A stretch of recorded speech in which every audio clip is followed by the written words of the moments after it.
Welcome to ಸಿರಿಚರಿ channel. ನಾನಿವತ್ತು ಹೈದ್ರಾಬಾದ್ ಬಿರಿಯಾನಿ ಮಾಡೋದನ್ನು ಹೇಳ್ಕೊಡ್ತಾ ಇದ್ದೀನಿ. ಮೊದಲಿಗೆ ಈರುಳ್ಳಿಯನ್ನು ಉದ್ದುದ್ದ ಹೆಚ್ಕೊಳ್ಳಿ, ಅದನ್ನು ಎಣ್ಣೆಯಲ್ಲಿ ಫ್ರೈ ಮಾಡ್ಕೊಳ್ಳಿ.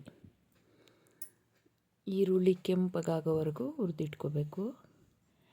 ನೋಡಿ, ಈ ಥರ ಕೆಂಪಗಾದ್ಮೇಲೆ ಈರುಳ್ಳಿನ ತೆಗೆದು ಒಂದು ಪ್ಲೇಟಲ್ಲಿ ಇಟ್ಕೊಳ್ಳಿ.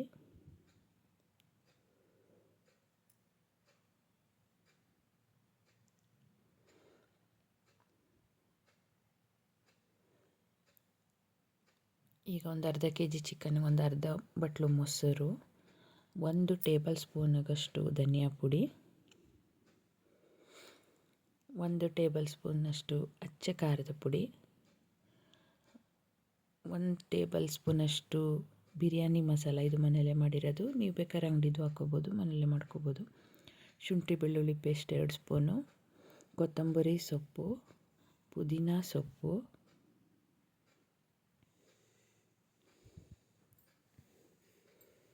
ಒಂದು ಅರ್ಧ ಹೋಳಷ್ಟು ನಿಂಬೆಹಣ್ಣು,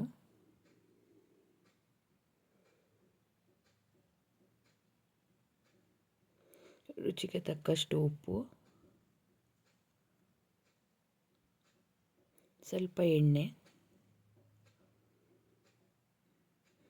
ಈಗ ಹುರಿದಿರೋ ಈರುಳ್ಳಿಯನ್ನು ಸ್ವಲ್ಪ ಹಾಕ್ಕೊಳ್ಳಿ.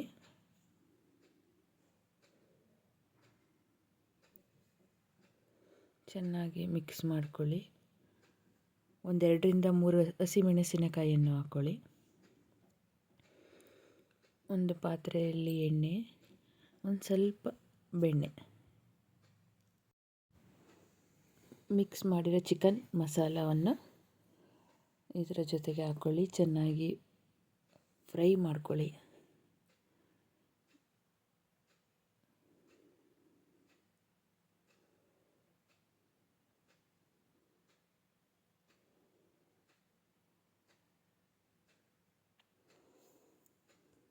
ಒಂದು ಪಾತ್ರೆಯಲ್ಲಿ ಬಿಸಿನೀರನ್ನು ಹಾಕ್ಕೊಳ್ಳಿ. ಬಿಸಿನೀರು ಕುದಿದ ನಂತರ ಬಿರಿಯಾನಿ ಮಸಾಲ ಎಲೆ, ಮರಾಠಿ ಮೊಗ್ಗು, ಅನಾನಸ್, ಹಸಿಮೆಣಸಿನಕಾಯಿ, ಪಲಾವ್ ಎಲೆ, ಕೊತ್ತಂಬರಿ ಸೊಪ್ಪು, ಪುದೀನ ಸೊಪ್ಪು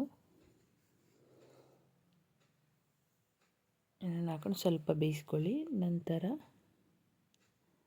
ಅಕ್ಕಿಯನ್ನು ಹಾಕಿ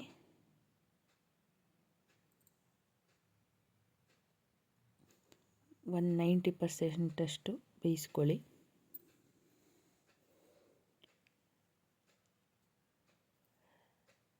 ಇದು ಚಿಕನ್ ಮಸಾಲ ಫ್ರೈ ಆದ ತಕ್ಷಣ ಇದನ್ನು ಸ್ವಲ್ಪ ಎತ್ತಿಟ್ಕೊಳ್ಳಿ, ಬಿರಿಯಾನಿ ಮೇಲೆ ಸ್ವಲ್ಪ ಹಾಕೋದಕ್ಕೆ. ಈ ಚಿಕನ್ ಫ್ರೈ ಆಗ್ತಾಯಿದೆ. ಇದ್ರ ಜೊತೆಗೆ ಈಗ ಬೇಯಿಸಿರೋ ಅನ್ನವನ್ನು ಹಾಕ್ಕೊಳ್ಳಿ.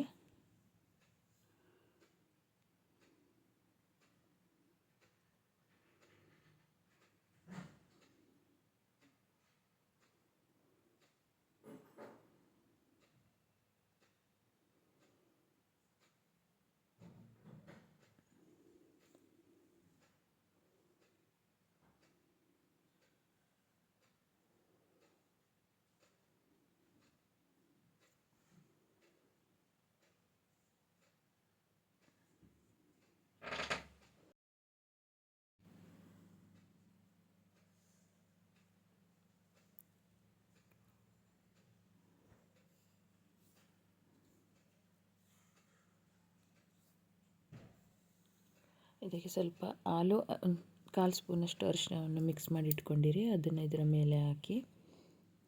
ನಂತರ ಸ್ವಲ್ಪ ಫ್ರೈ ಮಾಡಿರೋ ಈರುಳ್ಳಿಯನ್ನು ಹಾಕಿ. ನಾವು ಆಲ್ರೆಡಿ ಮಸಾಲವನ್ನು ಎತ್ತಿಟ್ಕೊಂಡಿದ್ವಲ್ಲ, ಅದನ್ನು ಸ್ವಲ್ಪ ಹಾಕಿ, ಕೊತ್ತಂಬರಿ ಸೊಪ್ಪನ್ನು ಹಾಕಿ.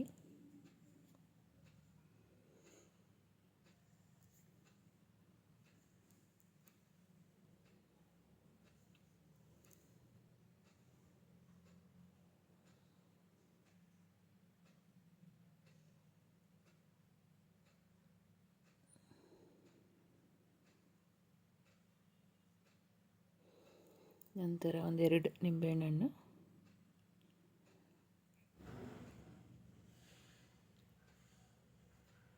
ದಮ್ ಬರೋವರೆಗೂ ಈ ಥರ ಇಡಿ.